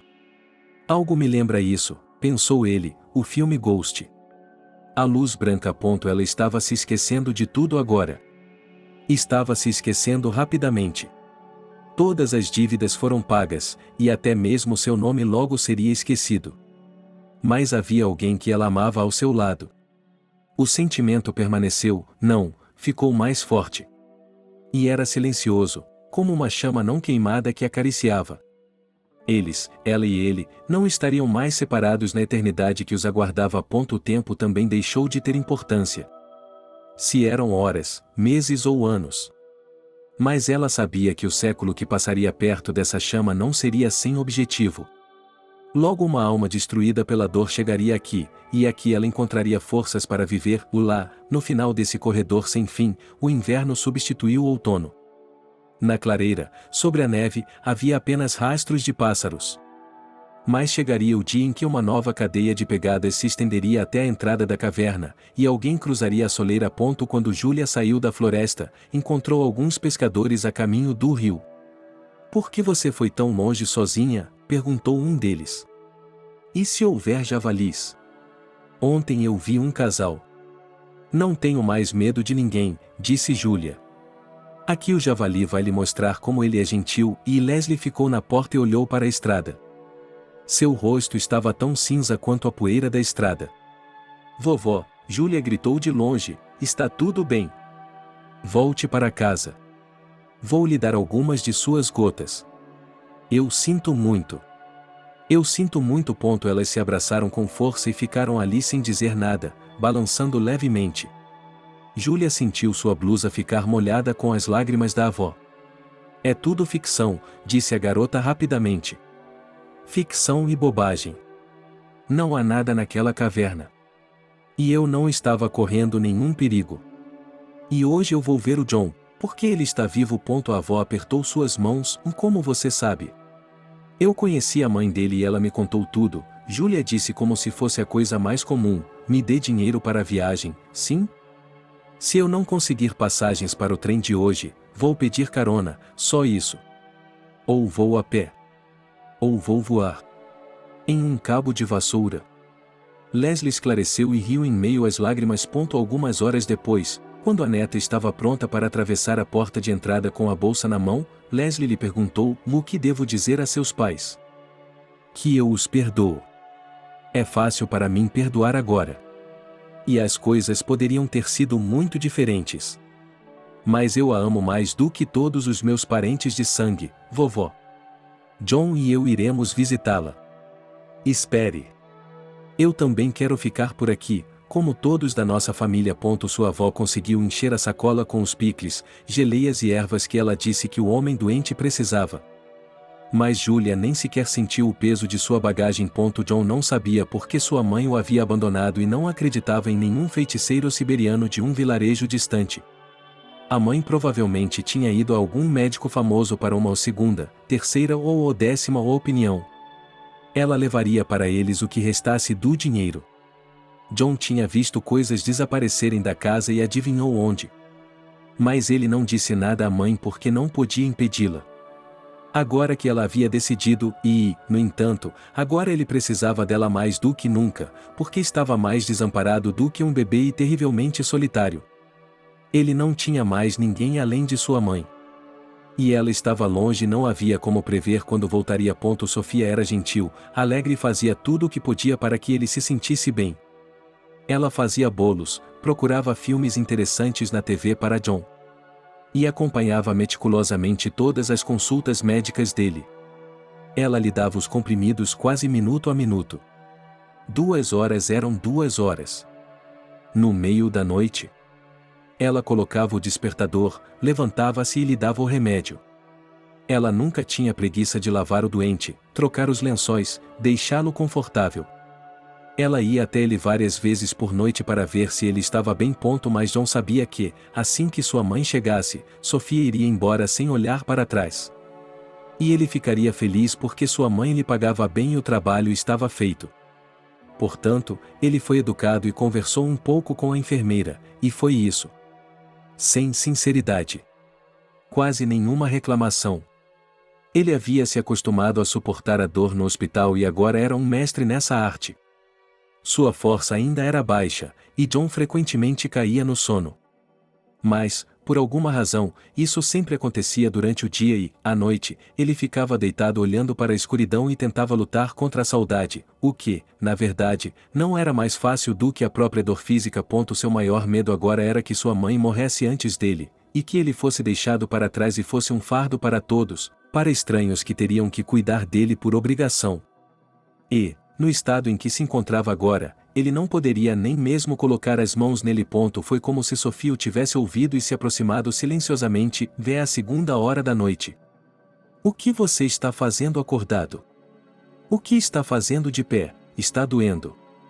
Está doendo, respondeu ele, porque o desejo agudo estava lhe tirando o fôlego. Então ele percebeu que a enfermeira não entenderia. E não é isso. Não preciso de analgésicos. Que tal uma injeção? Você não precisa de uma injeção? Ou eu deveria pelo menos lhe dar um VKPB? Desculpe-me? Essa mistura para dormir e bem, valeriana ali, Motervort e 5 componentes, na farmácia eles chamam de VKPB. Meu gato, um caçador furtivo, respeita muito isso. Ele simplesmente compra, eu salgo todos os frascos em um só frasco, então ele encontra até na prateleira de cima, joga no chão, quebra e fica deitado em uma poça. Um felino aliado, realmente, e Sofia sentou-se na beirada da cama. Talvez você queira me dizer alguma coisa? Falar? Sua mãe disse que você conversou à noite quando estava no hospital. Ela disse quando viria. Eu tinha uma leve esperança de que ela viesse, mas minha mãe havia dito à enfermeira quando ela viria. Sofia apenas balançou a cabeça. Então, arrastando-se em seus chinelos, ela lhe trouxe o remédio para dormir. Ela o ajudou a beber o líquido marrom escuro em um copo de shot. Logo ele começou a adormecer de verdade e não percebeu que estava em outra realidade. Foi então que ele viu sua mãe. Era a mãe, mas era como se não fosse ela de verdade. A mãe estava sentada em uma caverna, por algum motivo, perto de uma fogueira. Uma caverna desconhecida, ele tinha certeza de que ela nunca tinha estado aqui antes. O rosto de mamãe era tão severo que, claramente, não era possível abraçá-la, não era possível chamá-la, pedir que voltasse. Ela estava lá, imersa em seus pensamentos. Dizem que aqueles que já morreram, se sonharem com os vivos, não deixarão que você os toque. Realmente, e então um véu pairou entre eles. Uma névoa. O ar se agitava, como se estivesse sobre uma fogueira. John baixou os olhos para suas mãos e viu que elas estavam queimando. Mas ele não sentiu dor. Fazia muito tempo que não havia um dia ou uma noite sem dor. Mas todo milagre tem um preço. Mamãe, volte, John pediu a ela. Ela olhou para ele novamente e se perguntou se seria mamãe. Volte. Você vai ficar bem agora, ela ouviu. Volte a dormir, e a última coisa que ele percebeu antes de adormecer foi a pergunta que fez a mãe: vou sonhar com você? John acordou e percebeu que era tarde demais. Todo o seu corpo doía, ele tinha certeza de que havia se deitado. Isso é o que acontece quando o sono é profundo e você não se mexe por horas a fio. John se sentou e esticou os braços para os lados com prazer, esticando-os com o entusiasmo que só os gatos conseguem. Até a ponta dos dedos. Ele estava com vontade de tomar café. Ele e sua mãe se davam ao luxo de comprar grãos de café, moê-los eles mesmos e colocar a panela no fogão. O café era tão forte que parecia grosso. Mas o instantâneo teria sido ótimo. John tinha se esquecido completamente de que, ultimamente, sua maior conquista tinha sido levantar a cabeça do travesseiro. O café moído estava na mesma lata marrom onde ele sempre o guardava. O queijo estava na geladeira. John colocou uma panela no fogão, derreteu um pouco de manteiga e colocou alguns ovos. Ele cobriu tudo e imediatamente começou a ferver. Havia passos frequentes e barulhentos, e Sofia quase correu para a cozinha. Ela deve ter pensado que outra pessoa havia invadido o apartamento. Ela congelou na porta. Sofia havia se esquecido de como fazer o sinal da cruz, mas sua mão o fez sozinha. Felizmente, Julia conseguiu comprar uma passagem de trem. A última passagem. Platzkart. Prateleira lateral superior ao lado do banheiro. O vizinho do andar de baixo estava determinado a não dormir muito. Alguém estaria batendo a porta ao lado de seu ouvido o tempo todo. O vizinho desceu na primeira estação onde o trem parou por um quarto de hora e voltou com uma cerveja e um peixe. O condutor fingiu fazer vista grossa. O cara estava aparentemente calmo e sentou-se longe dela. De qualquer forma, podemos fingir que o maquinista não sabia de nada, não ouviu nada. Mas os passageiros, que viajavam em frente, olhavam com inveja para o homem que limpava o chão e se servia de espuma, lamentando que isso não tivesse ocorrido a eles. Uma mulher com uma cesta de malha passeava pelo vagão, oferecendo sucos, água mineral, chocolate, biscoitos. Em uma voz comedida. Ninguém pegou nada dela. Eles não têm champanhe? Perguntou Julia, sentando-se abruptamente em cima do vagão e percebendo tardiamente que estava prestes a bater a cabeça. Shit, e ela esfregou o topo da cabeça. E quando é a próxima estação? Perguntou ela. Em 2 horas, disse o homem lá embaixo, vamos juntos. Você leva o espumante, eu levo a cerveja. Até lá, já terei terminado esta e-mail. Você é muito modesto, vai perder o trem. Quer peixe? Julia não conseguia comer. Na estação seguinte, ela e seu companheiro de viagem conseguiram correr até a mercearia na praça da estação, e o cara foi o primeiro a chegar ao caixa com as compras. Eu sou o motorista da ambulância, eles estão me esperando no carro. Rápido, rápido, agora vamos com os piscas. E champanhe para quem? É para o paciente. Para que ele não sofra. Ainda bem que eles não foram agredidos. Julia comprou 2 garrafas de vinho espumante, ou seja, o substituto que se passa por esse nome. Ela o bebeu em copos, como se fosse limonada, e no final o maestro se preocupou que ele caísse da prateleira durante a noite. Ele se ofereceu para amarrá-la como uma garotinha. À noite, Julia ficou no vestíbulo porque não conseguia dormir nem ir para a cama. Ela só tinha dinheiro para a passagem de ônibus da estação até a casa de John. Mas em seu bolso estava a chave, seu tesouro mais importante. Ele a segurou com a mão e depois a soltou, tocando-a apenas levemente com os dedos, mas o tempo todo se lembrava de que ela estava lá. Ele só tinha estado aqui uma vez, mas se lembrava da casa, da entrada e da escada. Até mesmo o cachorro que passeava pelo pátio parecia reconhecê-la. Silenciosa e facilmente, a chave girou na fechadura. Afinal de contas, mesmo que John nunca se levantasse, os dois poderiam fazer qualquer coisa.